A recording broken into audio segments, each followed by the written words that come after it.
ক্ষমতা হারিয়ে এখন বিচারের মুখোমুখি একসময়ের অদৃশ্য শক্তির প্রতিনিধি শেখ হাসিনা।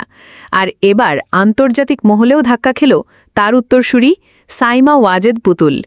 বিশ্ব স্বাস্থ্য সংস্থার দক্ষিণ পূর্ব এশিয়ার আঞ্চলিক পরিচালক হিসেবে দায়িত্ব পালন করছিলেন পুতুল, কিন্তু দুর্নীতির অভিযোগে তাকে অনির্দিষ্টকালের জন্য বাধ্যতামূলক ছুটিতে পাঠানো হয়েছে।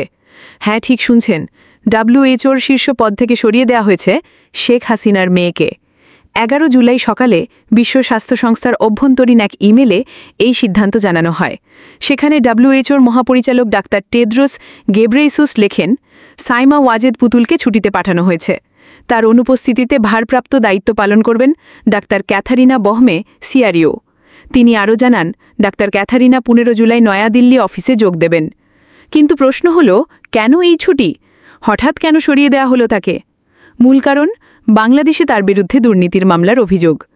দুর্নীতি দমন কমিশন দুদক 2025 সালের মার্চ মাসে পুতুলের বিরুদ্ধে একাধিক মামলা দায়ের করে। অভিযোগগুলো চমকে দেওয়ার মতো: নকল ডিগ্রির মাধ্যমে প্রতারণা, রাষ্ট্রীয় সুবিধা নিয়ে ব্যক্তিগত প্রতিষ্ঠানে তহবিল স্থানান্তর, $2.8 মিলিয়ন আত্মসাৎ যা সূচনা ফাউন্ডেশনের নামে সংগ্রহ করা হয়েছিল। এমনকি তিনি দাবি করেছিলেন যে তিনি বঙ্গবন্ধু মেডিকেল বিশ্ববিদ্যালয়ের একাডেমিক পদে ছিলেন, কিন্তু BSMMU কর্তৃপক্ষ তা সম্পূর্ণ অস্বীকার করে।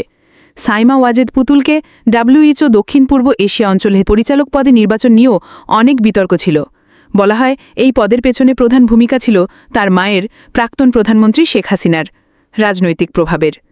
বিভিন্ন আন্তর্জাতিক মহলে তার নিয়োগের ঘিরে প্রশ্ন ওঠে, যোগ্যতা নাকি রাজনৈতিক লবিং?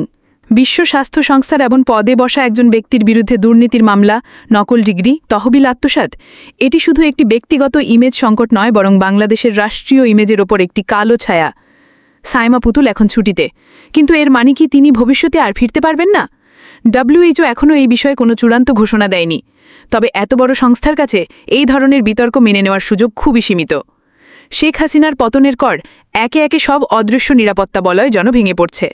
যারা একসময় অপ্রতিরোধ্য ছিল, আজ তারা বিচারের কাঠগড়ায়, আর আন্তর্জাতিক মহলও এখন আর চুপ করে নেই। সাইমা ওয়াজেদ পুতুলের ছুটি শুধু ছুটি নয়, এটা একটা সংকেত এক নতুন বাংলাদেশের, যেখানে দুর্নীতির বিরুদ্ধে আপোষ নেই, যত বড়ই নাম হোক। আপনি কি মনে করেন এটা কেবল শুরুর মাত্র, নাকি পুতুল আবার ফিরে আসবে সেই একই পদে? আপনার মতামত কমেন্টে জানান। ভুলে যাবেন না, ভিডিওটি শেয়ার করুন, সত্যির পাশে থাকুন।